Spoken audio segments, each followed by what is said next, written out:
Good morning, family and friends. Did you know that we also had a Croatian vampire?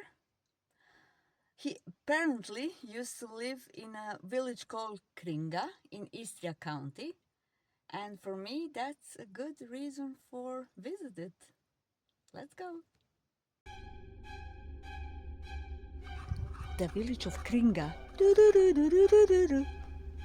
Kringa was mentioned for the first time in 1102 as Kurtiko, but Kringa is probably best known for its vampire story about the oldest European vampire.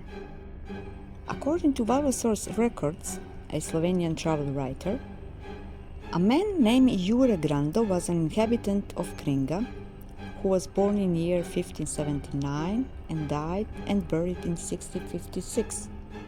But on the first night after the funeral, and every night over 16 years, he rose from the grave, wandered around Kringa, banging on house doors where soon somebody will die.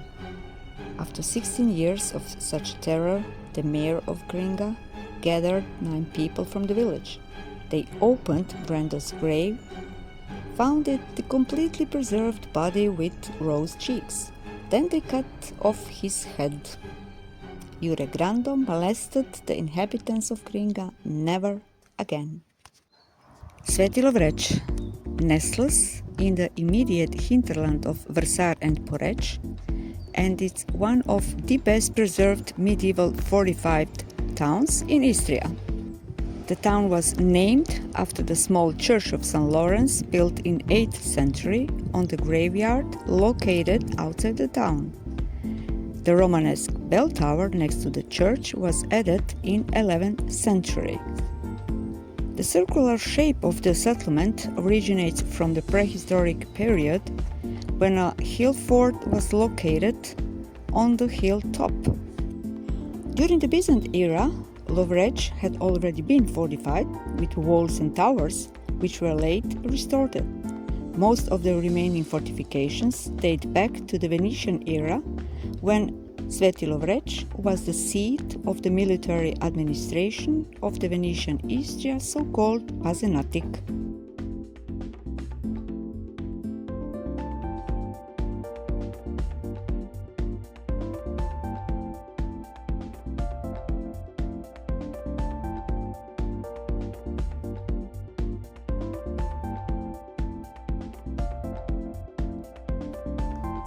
Dvigrad, mentioned for the first time already in year 879, however, it had existed long before as a part of Roman province settlement.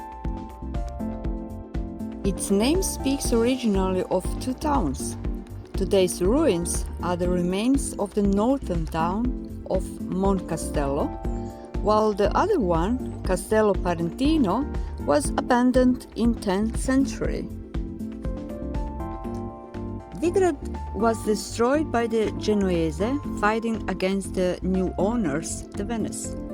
Many lives and towns were lost in this war, which mainly took place in Istria.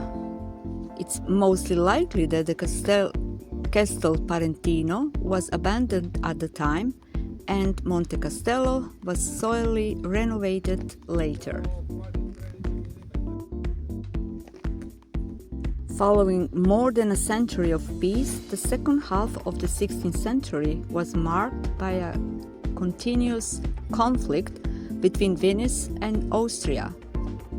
This is the time of plague epidemics, followed by malaria.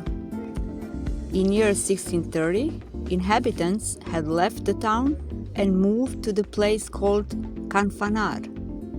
Only the poorest remained in Dvigrad until 1670.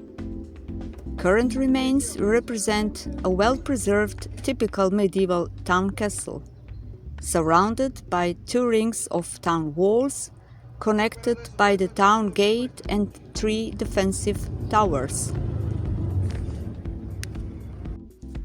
Look at the size of it.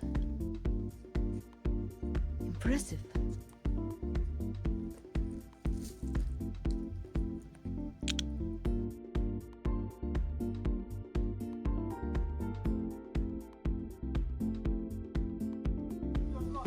Dvigrad is definitely one of the biggest medieval towns that I've seen so far. At least it's ruins, but okay. You can imagine how huge it was. Terrific. I'm thrilled, as always.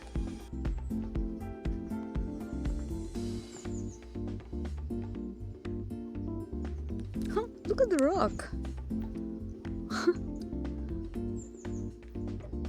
My dear family and friends, this was all for today. Until the next time, as always, stay tuned and thank you for watching. Bye!